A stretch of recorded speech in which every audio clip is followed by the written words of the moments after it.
Budget মাত্র ৩০০ টাকা। চট্টগ্রাম শহরে কোন জায়গায় এত কমে এত সুন্দর লাঞ্চের আড্ডা দেওয়া যায়, জানতে ভিডিওটা শেষ পর্যন্ত দেখতে থাকুন।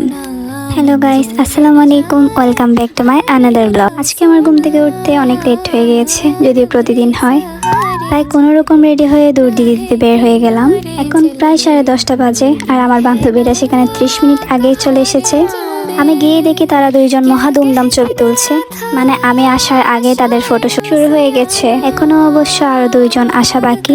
অবশেষে একজন আসলো। এরপর সকালের নাস্তা হিসেবে আমরা উড়াদুরা বেলফুরি খেলাম। এর মাঝখানে আবার জানতে পারলাম আমাদের আরেকজন ফ্রেন্ড আজকে আসবে না। মানে 4 সপ্তাহের প্ল্যানিং এর ফলাফল একজন মিসিং। যাই হোক, সেই দুঃখে আমরা আরো 2 প্লেট বেলপুরি খেয়ে নিলাম।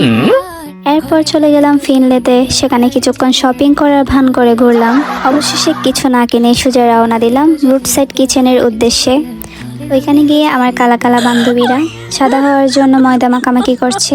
আর গাইস, তারা টাকার চাইতে ব্যাগের মধ্যে ম্যাকাফি বেশি রাখে।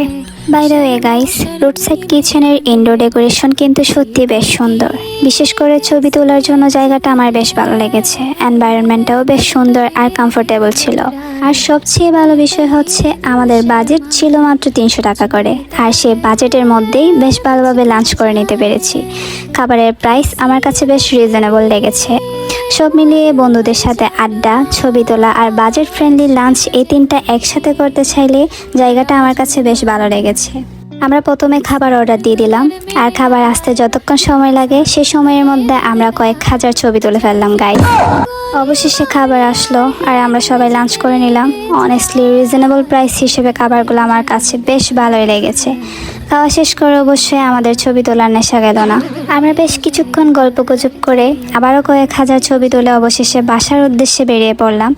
বাইরে তখন আকাশটা বেশ সুন্দর ছিল, বাট ব্যাড লাক, অর্ধেক রাস্তা যেতে না যেতে দেখি বৃষ্টি শুরু। শেষ পর্যন্ত একেবারে কাকভেজা হয়ে বাসায় ফিরলাম। আর গাইস, আজকের ব্লগ এখানেই শেষ। সবাই ভালো থাকবেন, সুস্থ থাকবেন। ব্লগটা ভালো লাগলে অবশ্যই লাইক, কমেন্ট অ্যান্ড ফলো করতে ভুলবেন না।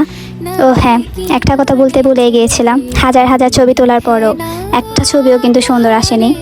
এ হলো আমাদের 4 সপ্তাহ প্ল্যানিং এর সফল আউটিং। আল্লাহ হাফেজ গাইস।